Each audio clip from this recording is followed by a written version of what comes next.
Hello friend, कैसे हैं आप सब। उम्मीद है कि आप सब अच्छे हैं, आप लोग की तैयारी अच्छी चलिए। ठीक दोस्तों, आज हम 1 to 5 के लिए सेट नंबर सेट नंबर आप लोग के साथ 15 डिस्कस करने वाले हैं, तो वीडियो को लास्ट तक बनिएगा।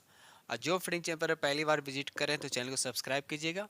टोटल इसमें हम 90% आप लोगों के साथ डिस्कस करेंगे। ठीक है, चलिए। इससे पहले हम प्लेटफॉर्म का प्रैक्टिस सेट करवा चुके हैं, इसमें टोटल सेट आपका 20 या साथ ही साथ मैट का भी प्रैक्टिस सेट करवा रहे हैं 1 to 5 के लिए। ठीक है, अगर आप नहीं देखें तो प्ले लिस्ट में जाकर वहां से प्रैक्टिस कर सकते हैं। साथ ही साथ बिहार से रिलेटेड क्वेश्चन भी कराया गया है, वो भी आपको प्ले लिस्ट में देखने को मिलेगा। ठीक है, चलिए। क्वेश्चन नंबर यहाँ पे आपका देखिए 46 है। कहते हैं दादा साहब फाल्के ने किस वर्ष अपनी पहली फीचर फिल्म तैयार की थी। तो यहाँ पर सही आंसर आपका बी हो जाएगा 1913 में। याद रखिए 1913 जो इसका सही आंसर हो जाएगा। और अभी 2024 में दादा साहब फाल्के फिल्म पुरस्कार जो है किसको दिया गया 2024 में। तो याद रखिएगा मिथुन चक्रवर्ती को दिया गया। ठीक है, चलिए। क्वेश्चन नंबर यहाँ पे 47 कहता है कुचिपुड़ी नृत्य किस राज्य से संबंधित है। तो बिल्कुल जी प्रश्न राइट आंसर आपका ए हो जाएगा आंध्र प्रदेश, जो इसका सही आंसर हो जाएगा। क्वेश्चन नंबर यहाँ 48 कहता है तिल्लाना किसका एक फॉर्मेट है। तो ये भारतनाट्यम का राइट आंसर आपका ए हो जाएगा। ये भारतनाट्यम किस राज्य से संबंधित है। तो ये तमिलनाडु से। कहाँ से, तो तमिलनाडु। उड़ीसी की अगर बात करते हैं तो इसका संबंध उड़ीसा से, नाम में ही क्लियर, उड़ीसी यानी उड़ीसा। कुचिपुड़ी अभी बताएं आंध्र प्रदेश। ये अगला प्रश्न देखिए, क्वेश्चन नंबर आपको यहाँ पे 49। सूची 1 को सूची 2 से क्या करना है, आपको मिलान करना है। अब यहाँ पर देखिए गीत गोविंद, एक तरफ लेखक एक तरफ उसकी किताब का नाम यानी बुक का नाम दे रखा है। तो गीत गोविंद के लेखक कौन, जयदेव हो जाए, ए का हो जाएगा आपका 4 हो जाएगा। उसके बाद योग शास्त्र का हो जाएगा हेमचंद्र यानी 1 हो जाएगा। श्री भाग्यस का हो जाएगा आपका 3 हो जाएगा। 3 यानी रामानुजन हो जाएगा, रामानुज। और उसके बाद हो जाएगा आपका 2 हो जाएगा, यानी डी का हो जाएगा आपका 2 यानी भास्कराचार्य। तो 4132 4132 राइट आंसर आपका यहाँ पे बी पे जा रहा है। ठीक है, चलिए आगे बढ़ते हैं हम लोग अगले प्रश्न की तरफ। क्वेश्चन नंबर यहाँ पे 50 कहता है एक तरफ आपको दे रखा सूची 1, दूसरी तरफ सूची 2 दे रखा। ठीक है, जीव मिल्खा सिंह, इनका संबंध किससे है, तो हो जाए इनको गोल्फ से, यानी 3 पहले होगा। जगदीश खट्टर की बात करते हैं तो इनका संबंध ऑटोमोबाइल उद्योग से हो जाएगा, यानी 4 हो जाएगा। उसके बाद स्वप्न सुंदरी की अगर बात करते हैं नृत्य हो जाएगा। राजा रवि वर्मा की अगर बात करते हैं तो चित्रकला हो जाएगा, यानी 2, यानी 3412 3412 राइट आंसर आपका यहाँ पर भी आपका बी पे जा रहा है। ठीक है, चलिए आगे बढ़ते हैं हम लोग। ये अगला प्रश्न देखिए, क्वेश्चन नंबर आपका यहाँ पर 51 कहता निम्नलिखित में कौन सा युग्म सही नहीं है, सही सुमिलित नहीं, पहला बताइए यहाँ पे। तो संयुक्ता पानीग्रही ओडिसी नृत्य ये सही है। उस्ताद बिस्मिल्लाह खां का संबंध बांसुरी से नहीं है। उस्ताद बिस्मिल्लाह खां का संबंध जो है इनको शहनाई से, क्या से संबंध है, शहनाई से। अगर हम उस्ताद बिस्मिल्लाह खां की बात करते हैं, इनका जन्म कहाँ हुआ, तो भी याद रखिएगा, इनसे जन्म से पूछ सकता है, तो बिहार में कहा डुमराव। इनको भारत रत्न भी दिया गया है, 2001 में इनको भारत रत्न से भी नवाजा गया है। तो राइट आंसर आपका क्वेश्चन के अकॉर्डिंग राइट आंसर आपका यहाँ पे बी हो जाएगा। क्वेश्चन नंबर यहाँ पे 52, क्वेश्चन नंबर यहाँ पर 52 कहता है पाब्लो पिकासो किससे संबंधित है, चित्रकारी से। राइट आंसर आपका यहाँ पे बी हो जाएगा, यानी पाब्लो पिकासो जो है इसका संबंध जो है चित्रकारी से। राइट आंसर आपका बी हो जाएगा। क्वेश्चन नंबर यहाँ 53 कहता है निम्नलिखित में से किसे गोल्डन मैन पर्यावरण पुरस्कार 2024 से सम्मानित किया गया है। तो राइट आंसर आपका यहाँ पे बताने कौन सा हो जाएगा। तो यहाँ पर 53 का राइट आंसर आपका बी हो जाएगा आलोक शुक्ला। याद रखिए आलोक शुक्ला इसका सही आंसर हो जाएगा। क्वेश्चन नंबर यहाँ 54 कहता है कि अंजलि इला मेलन ने किस क्षेत्र में ख्याति प्राप्त की है। बताइए, अंजलि मेला की बात पूछा जा रहा है। तो राइट आंसर आपका बी हो जाएगा चित्रकारी में। ठीक है, चलिए। क्वेश्चन नंबर यहाँ 55 कहता है निम्नलिखित में से कौन सितार के साथ संबंधित नहीं है। बताइए, यानी सितार वादक नहीं है। तो यहाँ पर राइट आंसर आपका सी हो जाएगा उस्ताद अलाउद्दीन खां। याद रखिए उस्ताद अलाउद्दीन खां, इनका संबंध किससे, तो सरोद से है। किससे है, तो सरोद से। ठीक है, चलिए। क्वेश्चन नंबर यहाँ 56 कहता है कि पंडित शिव कुमार शर्मा किससे संबंधित है। शिव कुमार शर्मा जो इनका संबंध किससे है, तो संतूर से। राइट आंसर आपका यहाँ पे बी हो जाएगा। क्वेश्चन नंबर यहाँ 57 कहता है कि वह कौन सा वाद्य यंत्र है जिस पर उस्ताद अमजद अली खान ने निपुणता प्राप्त की है। तो राइट आंसर आपका पहला हो जाए सरोद, इसका राइट आंसर हो जाएगा। आगे बढ़ते हैं हम लोग अगले प्रश्न की तरफ। ये रहा अगला प्रश्न। देखिए क्वेश्चन नंबर आपका यहाँ पर हो गया आपका 58। क्वेश्चन नंबर 58 कहता है कि जयंती कुमार रेस निम्नलिखित में से किस संगीत वाद्य यंत्र से संबंध है। तो वीणा हो जाएगा। राइट आंसर आपका यहाँ पे सी हो जाएगा। क्वेश्चन नंबर यहाँ 59 कहता है कि एन राजम ने किस क्षेत्र में ख्याति प्राप्त की थी। तो वायलिन, इसका राइट आंसर आपका सी हो जाएगा। क्वेश्चन नंबर यहाँ 60, निम्नलिखित में से किस वर्ष नवरत्न योजना लागू की गई थी, बताइए। तो 1997 में। यहाँ भी राइट आंसर आपका सी हो जाएगा। क्वेश्चन नंबर यहाँ 61 कहता है यह तथ्य कि ग्रह सूर्य के चारों वृत्तों में नहीं बल्कि दीर्घ वृत्तों में घूमते हैं सबसे पहले किसने प्रदर्शित किया था। तो यहाँ पर राइट आंसर आपका सी हो जाएगा, केपलर, जो इसका राइट आंसर हो जाएगा। ये रहा अगला प्रश्न। देखिए क्वेश्चन नंबर आपका यहाँ पर 62, विश्व की परिक्रमा करने वाला प्रथम नाविक था, बताइए। तो फर्डिनेंड मैगलन हो जाएगा। राइट आंसर आपका यहाँ पे बी हो जाएगा। क्वेश्चन नंबर यहाँ 63 कहता है कि हमारे सौर मंडल में क्षुद्र ग्रह पट्टी निम्नलिखित ग्रहों में से किन किन ग्रहों के बीच अवस्थित है। तो यहाँ मंगल और बृहस्पति होगा। राइट आंसर आपका यहाँ पे बी हो जाएगा। क्वेश्चन नंबर 68 कहता उत्तरी अमेरिका के घास के मैदान को किस नाम से पुकारते हैं। तो प्रेरी हो जाए। याद रखिए, प्रेरी घास का नाम याद है, शीतोष्ण घास ने, याद रखिएगा। ठीक है, सवाना की बात करते हैं। यहाँ जो सवाना दे रखा है ये उष्णकटिबंधीय घास का मैदान है। ठीक है, और ये कहाँ की घास है, तो अफ्रीका का, याद रखिएगा, अफ्रीका का। स्टेपी की बात करते हैं, एशिया और यूरोप का घास हो जाएगा। क्वेश्चन नंबर यहाँ 65 कहता है कि ज्वारों का संचालन अधिकतर किसके द्वारा निर्धारित होता है। तो पृथ्वी का घूर्णन। राइट आंसर आपका यहाँ पे सी हो जाएगा। ये रहा अगला प्रश्न। देखिए क्वेश्चन नंबर आपका यहाँ पे 66 कहता है यदि किसी स्थान पर सोमवार को 6 बजे पूर्वाह्न में ज्वार आता है तो उसी स्थान पर भाटा सामान्यतः किस स्थान पर आएगा। तो राइट आंसर आपका सी हो जाएगा, सोमवार 12:23 बजे अपराह्न। तो राइट आंसर आपका यहाँ पे सी हो जाएगा। क्वेश्चन नंबर यहाँ पे 67 कहता है कि जिन ज्वारों की ऊंचाई सामान्य ज्वार से 20% अधिक होती है उन्हें क्या कहते हैं। तुम्हें बृहत ज्वार भाटा कहते हैं। राइट आंसर आपका ए हो जाएगा।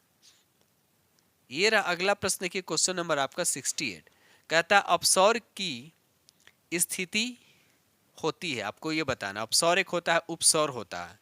तो अपसौर की बात करते हैं तो ये 4 जुलाई को होता है। इस दिन क्या होता है, सूर्य जो है पृथ्वी से काफी दूर होता है, याद रखिएगा। एक होता है 3 जनवरी। 3 जनवरी को क्या होता है, उपसौर होता है, उपसौर।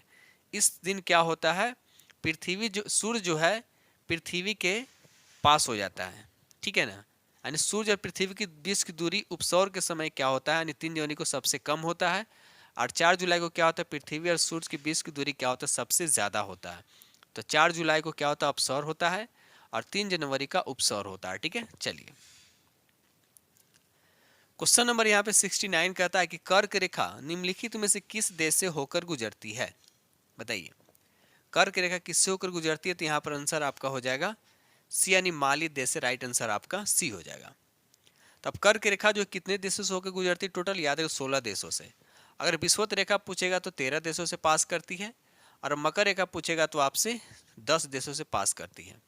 आप लोग कमेंट्स में जरूर बताइएगा कि कौन सा ऐसा महादेश है जिससे तीनों रेखा पास करती है, यानी कर्क रेखा, मकर रेखा और विषुवत रेखा। कमेंट्स में इसका आंसर जरूर बताइएगा। ठीक है, चलिए क्वेश्चन नंबर यहाँ पे 70 कहता है कि निम्नलिखित में किस महादेश की मुख्य भूमि से होकर कर्क रेखा, विषुवत रेखा और मकर रेखा तीनों गुजरती। लीजिए, अभी हमने आपसे क्वेश्चन पूछा था, यहाँ पर क्वेश्चन भी दे रखा है। तो बताइए किस महादेश से होकर गुजरती है तीनों रेखा, कर्क रेखा, विषुवत रेखा और मकर रेखा। तो यहाँ पर राइट आंसर आपका क्या हो जाएगा, तो अफ्रीका हो जाएगा। अफ्रीका जो है एक ऐसा महादेश है जिनसे तीनों क्या होता है, कर्क रेखा और विषुवत रेखा और मकर रेखा गुजरती है। और अफ्रीका एक ऐसा देश जिसमें देशों की संख्या सबसे ज्यादा है।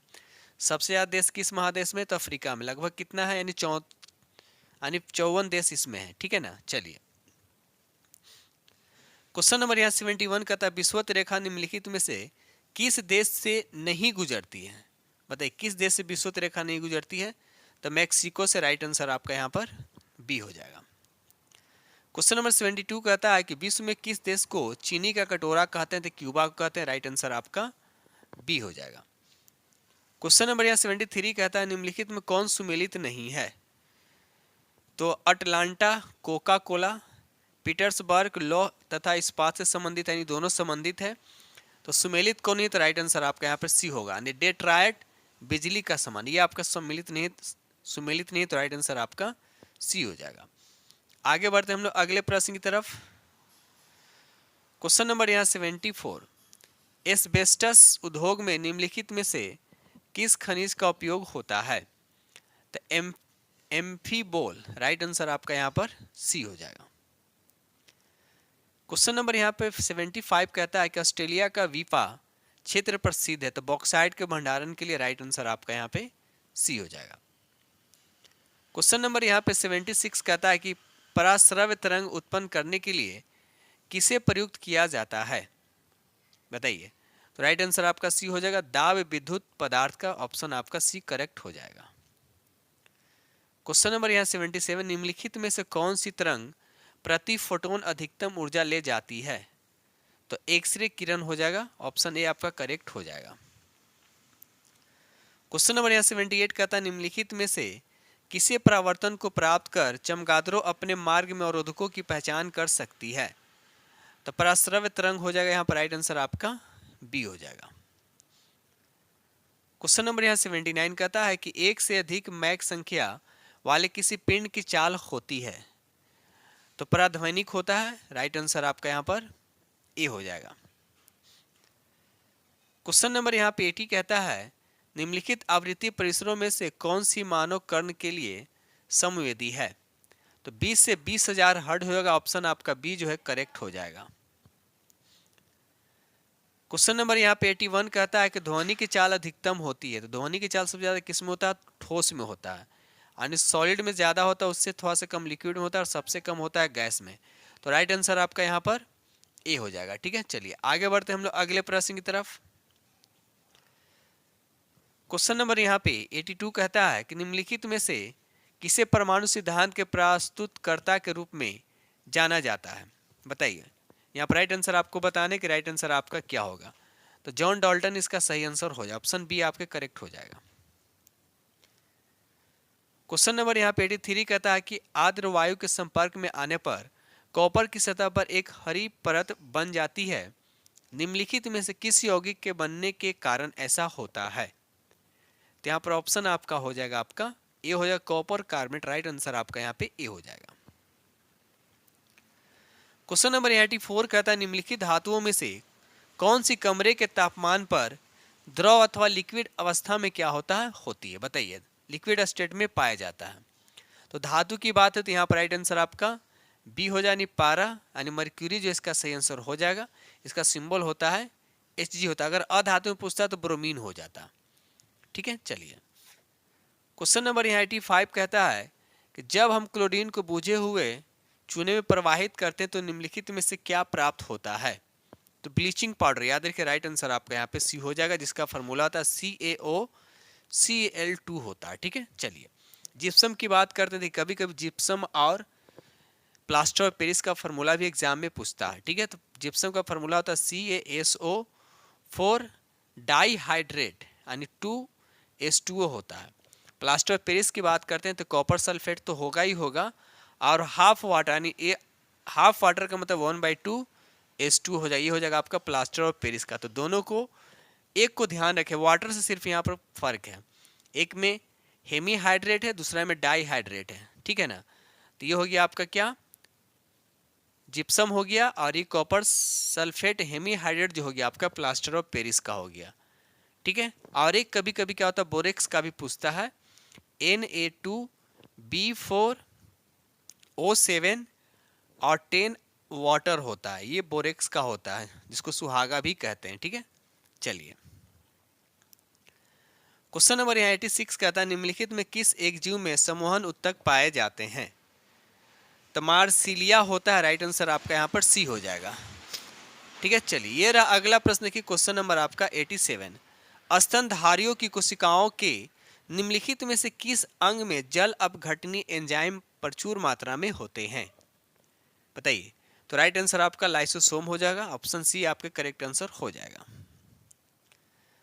क्वेश्चन नंबर यहाँ पे 88 कहता है निम्नलिखित में से कौन सा पदार्थ हमारी पेशियों में संचित होता है जिससे ऐंठन होती है? मतलब एक तरह से थकान समझ सकते हैं, तो यहाँ पर लैक्टिक अम्ल हो जाएगा। ठीक है, राइट आंसर आपका यहाँ पर बी हो जाएगा। क्वेश्चन नंबर यहाँ पे 89 कहता है निम्नलिखित में कौन सी धातु खुले में रखने पर जलने लगती है? तो सोडियम हो जाएगा, सोडियम के साथ एक और होता है पोटासियम। इन दोनों को किस में रखा जाता है? तो केरोसिन में। याद रखिए मिट्टी के तेल में इसको रखा जाता है। ठीक है, चलिए क्यों रखा जाता है? क्योंकि मिट्टी के तेल में ऑक्सीजन अनुपस्थित होता है। मिट्टी का जो तेल होता है केरोसिन जो होता है उसमें ऑक्सीजन क्या होता है? अनुपस्थित होता है। ठीक है, चलिए आगे बढ़ते हैं हम लोग। ये रहा अगला प्रश्न की क्वेश्चन नंबर आपका यहाँ पे 90 कहता है कि धावन सोडा का रासायनिक नाम क्या है? धोने वाले सोडा का रासायनिक नाम क्या है? बताइए। तो यहाँ पर राइट आंसर आपका हो जाएगा सोडियम कार्बोनेट। याद रखिएगा जिसका फॉर्मूला होता है Na2CO3।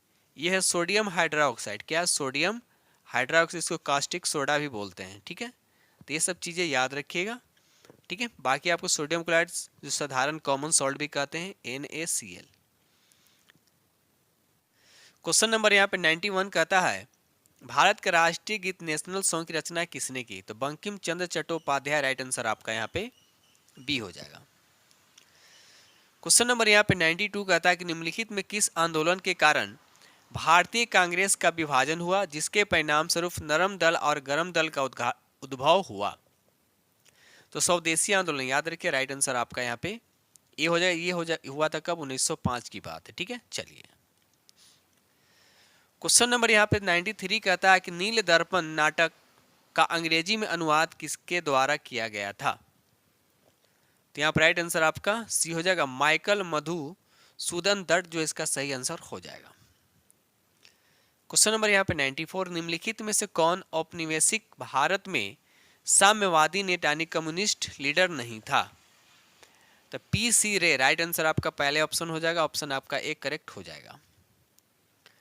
क्वेश्चन नंबर यहाँ पे 95 निम्नलिखित में किस राजनेता ने परंपरागत धार्मिक उत्सव का उपयोग राष्ट्रवादी विचारों के प्रचार प्रसार के लिए किया गया?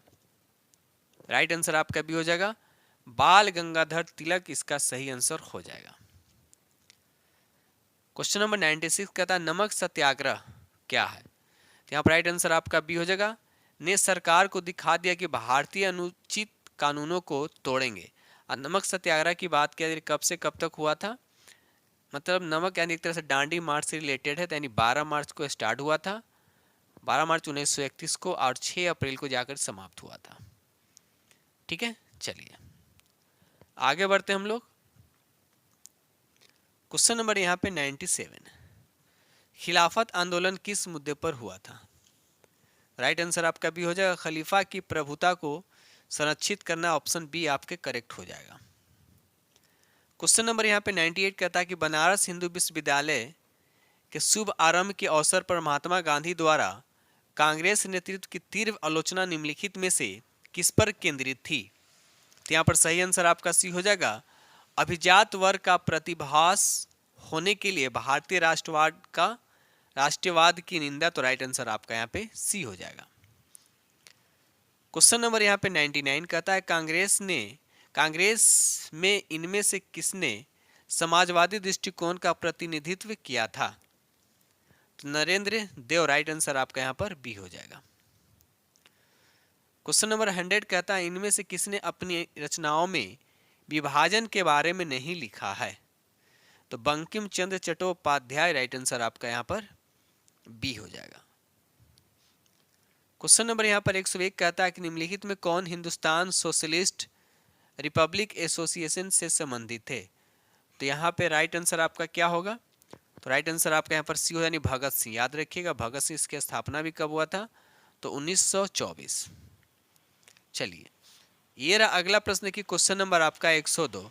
आजाद हिंद फौज यानी इंडियन नेशनल आर्मी का गठन किनके या किसके विरुद्ध लड़ने के लिए किया गया था, बताइए। तो यहाँ पर राइट आंसर आपका बी हो जाएगा, भारत में ब्रिटिश के विरुद्ध। राइट आंसर आपका बी हो जाएगा। कमेंट्स में जरूर बताइएगा आजाद हिंद फौज का गठन कब किया गया था, ठीक है, और कहां हुआ था।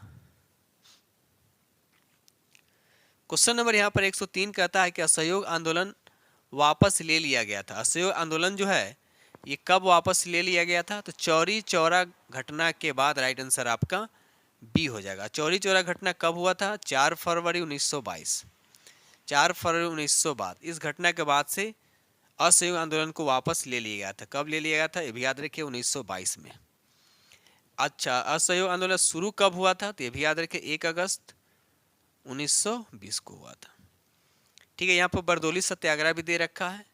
बरदौली सत्याग्रह ये हुआ था 12 जून 1928। ठीक है, तो ये सब डेटा आप याद रखिएगा, ठीक है। चलिए आगे बढ़ते हैं हम लोग अगले प्रश्न की तरफ। दो सेशन को लाइक करते चलिएगा। आप लोग लाइक नहीं करते हैं, शेयर नहीं करते हैं। आज जो फर्नीचर पर पहली बार विजिट कर रहे हैं चैनल के माध्यम से, इस वीडियो के माध्यम से हेल्प हो रहा है तो प्लीज़ चैनल को सब्सक्राइब कीजिएगा और अपने दोस्तों में शेयर जरूर कर दीजिएगा, ठीक है। चलिए, क्वेश्चन नंबर 104। सुभाष चंद्र बोस ने निम्नलिखित में से किस देश में आज़ाद हिंद रेडियो लिखा हुआ है रेडियो शुरू किया था। आज़ाद हिंद रेडियो शुरू किया था, तो ये जर्मनी में। राइट आंसर आपका यहाँ पे सी हो जाएगा। और कब किया था, तो 1942 में, ठीक है। चलिए, क्वेश्चन नंबर यहाँ पे 105 कहता है कि किस राजनीतिक दल ने 6 जून 1946 को कैबिनेट मिशन प्लान को औपचारिक रूप से स्वीकार कर लिया, जिसने संप्रभु पाकिस्तान की मांग को अस्वीकार कर दिया। तो यहाँ पर राइट आंसर आपका सी हो जाएगा। मुस्लिम लीग जो है इसका सही आंसर हो जाएगा। क्वेश्चन नंबर यहाँ पे 106 कहता है कि सम्राट अशोक के राज देशों का सबसे पहले विकूटन यानी डिसाइफर किसने किया था। तो राइट आंसर आपका बी हो जाएगा, जेम्स प्रिंस से। राइट आंसर आपका बी। क्वेश्चन नंबर यहाँ पर 107। क्वेश्चन नंबर 107 कहता है प्राचीन भारत की निम्नलिखित पुस्तकों में से किस एक में शुंग राजवंश के संस्थापक के पुत्र की प्रेमी कहानी है, पुत्र की प्रेम कहानी है। तो राइट आंसर आपका यहाँ पर बी हो जाएगा, मालविकाग्नि मित्रम। राइट आंसर आपका यहाँ पे बी हो जाएगा। क्वेश्चन नंबर यहाँ पे 108 कहता है कि सिंधु घाटी यानी हड़प्पा के लिए मेसोपोटामियाई के रिकॉर्डों में निम्नलिखित में से किस शब्द का प्रयोग किया गया था। तो मेलुहा। राइट आंसर आपका बी हो जाएगा। क्वेश्चन नंबर यहाँ पे 109 कहता है निम्नलिखित में कौन सा एक हड़प्पा स्थल नहीं है। बताइए इसमें कौन हड़प्पा स्थल नहीं है। तो सोह गौरा हो जाएगा। ऑप्शन सी आपके करेक्ट आंसर हो जाएगा। क्वेश्चन नंबर यहाँ पर 110 कहता है कि हड़प्पा के काल निर्धारण के संदर्भ में निम्नलिखित में से कौन सी तिथि का सामान्य पुरातत्वविद सहमत है। तो यहाँ पर राइट आंसर आपका बी हो जाएगा, 2600 से 1900 ईस्वी पूर्व के मध्य। राइट आंसर आपका बी हो जाएगा। ये रहा अगला प्रश्न की क्वेश्चन नंबर आपका यहाँ पर 111। क्वेश्चन नंबर यहाँ पर 111 कहता है भारतीय संविधान का कौन सा अनुच्छेद संवैधानिक प्रावधानों को संघीय संसद राज्य विधान पालिकाओं द्वारा बनाए गए नियमों कानूनों पर प्राथमिक प्रदान करता है। तो अनुच्छेद 13 जो है राइट आंसर आपका यहाँ पे ए हो जाएगा। क्वेश्चन नंबर यहाँ पे 112 कहता है कि निम्नलिखित में से कौन सा एक मानवाधिकार भारतीय संविधान के अंतर्गत मौलिक अधिकार भी है। तो राइट आंसर आपका सी हो जाएगा, शिक्षा का अधिकार जो है। राइट आंसर आपका यहाँ पे सी हो जाएगा। क्वेश्चन नंबर यहाँ पे 113 कहता है भारतीय संविधान निम्नलिखित में से कौन सा मौलिक अधिकार प्रदान नहीं करता है। बताइए कौन सा मौलिक अधिकार प्रदान नहीं करता है। तो राइट आंसर आपका यहाँ पे हो जाएगा संपत्ति का अधिकार। पहले संपत्ति का अधिकार जो था हटाने से पहले अनुच्छेद 31 में आता था, ठीक है। टोटल मौलिक अधिकार की बात करते पहले कितना था, 7 था। लेकिन 44वां संविधान संशोधन 1978 के बाद इस 31वें संपत्ति के अधिकार को क्या कर दिया गया, हटा दिया गया। उसके बाद से अधिकार कितने हो गए, 6 अधिकार हो गए हैं। ठीक है, तो याद रखिएगा। चलिए क्वेश्चन नंबर यहाँ पर 114 कहता है कि हमारे संविधान के किस अनुच्छेद में पर्यावरण संरक्षण तथा संवर्धन उपबंधित है, बताइए। तो यहाँ पर राइट आंसर आपका बी हो जाएगा, अनुच्छेद 48 के क। याद रखें, अनुच्छेद 48 के क। अनुच्छेद 48 क्या कहता है, इसमें कृषि और पशुपालन से संबंधित है। ठीक है, चलिए क्वेश्चन नंबर यहाँ पे 115 कहता है भारत के संविधान के अनुसार भारतीय नागरिकों के मूल्य कर्तव्य निम्नलिखित में से क्या है। तो यहाँ पर राइट आंसर आपका देखा जाए तो राष्ट्रगान, ध्वज आदि को सम्मान करना, वैज्ञानिक प्रवृत्ति का विकास करना, राष्ट्रीय एवं सांस्कृतिक विरासत का संरक्षण एवं परिरक्षण करना, यानी यहाँ पर तीनों सही है। तो राइट आंसर आपका यहाँ पे डी हो जाएगा। अब यहाँ पर बात हो रहा है मूल कर्तव्य की बात, ये बहुत इंपॉर्टेंट, यहाँ से क्वेश्चन एग्जाम में जनरली फंसने के चांसेस होते हैं। ठीक है, मूल कर्तव्य संविधान में कब जोड़ा गया, तो 1976 में। 1976 ने 42वां संविधान संशोधन के तहत मूल कर्तव्य को जोड़ा गया, जिस वक्त कितना था, 10 मूल कर्तव्य था। उसके बाद 11वां मूल कर्तव्य को भी संविधान में जोड़ा गया था, ये था 86वां संविधान संशोधन के तहत 2002 में इसको जोड़ा गया था। और भाग के में, तो भाग 4 के ए में अगर अनुच्छेद पूछा जाएगा तो 50 का क में। ठीक है, तो इतने डेटा जो हैं, ठीक है, जो मेन है, जो आप लोग को मूल कर्तव्य से जुड़े हुए आपको याद रखना है। ठीक है, चलिए क्वेश्चन नंबर यहाँ पे 116 कहता है कि 1936 में general theory of employment interest and money नामक पुस्तक किसने लिखी। तो यहाँ पर राइट आंसर आपका बी हो जाएगा, John Maynard Keynes. Right answer आपका यहाँ पे बी हो जाएगा। क्वेश्चन नंबर यहाँ पर 117 कहता है यदि घरेलू रूप से उत्पादित वस्तु और सेवाओं की दुनिया के बाकी हिस्सों में बेचा जाए तो उसे कहा जाता है। तो राइट आंसर आपका बी हो जाएगा। इंपोर्ट एक्सपोर्ट की बात हो रहा है, राइट आंसर आपका बी हो जाएगा। आगे बढ़ते हम लोग। ये रहा अगला प्रश्न की क्वेश्चन नंबर आपके यहाँ पर 118। राष्ट्रीय कृषि एवं ग्रामीण विकास बैंक की स्थापना आपको बताना है कब हुआ है, तो 12 जुलाई 1982। राइट आंसर आपका यहाँ पर बी हो जाएगा। क्वेश्चन नंबर यहाँ पर 119, भारत में शहरी क्षेत्रों में किस प्रकार के बेरोजगार अधिक पाए जाते हैं। देखिए शहरी क्षेत्र की बात किया जा रहा है, तो शिक्षित बेरोजगार। तो राइट आंसर आपका यहाँ पे सी हो जाएगा। क्वेश्चन नंबर यहाँ पे 120 कहता है कि प्लास्टिक मुद्रा का उदाहरण है। प्लास्टिक मुद्रा का उदाहरण इसमें से कौन हो जाएगा, तो एटीएम कार्ड भी हो जाए और क्रेडिट कार्ड भी। तो राइट आंसर आपका यहाँ पर सी हो जाएगा। ठीक है, चलिए क्वेश्चन नंबर यहाँ पे 121 कहता है झारखंड बनने के बाद बिहार में कितने जिले रह गए। बताइए झारखंड जब बना उस बाद बिहार में कितने जिले रह गए। तो राइट आंसर आपका हो जाएगा 38 जिले इसका आंसर हो जाएगा। ये रहा अगला प्रश्न, देखिए क्वेश्चन नंबर आपका यहाँ पे 122 कहता है वर्ष 2000 में बिहार से अलग होकर कौन सा नया राज्य बना है। तो यहाँ पर झारखंड हो जाएगा। साथ में इसका मंथ भी याद रखना, 15 नवंबर को, 15 नवंबर 2000। ठीक है, चलिए ये रहा अगला प्रश्न, देखिए क्वेश्चन नंबर आपका 123 बिहार के कितने प्रतिशत क्षेत्र पर झारखंड राज्य बना है, बताइए। तो राइट आंसर आपका यहाँ पर बी हो जाएगा 45.85%। ठीक है, चलिए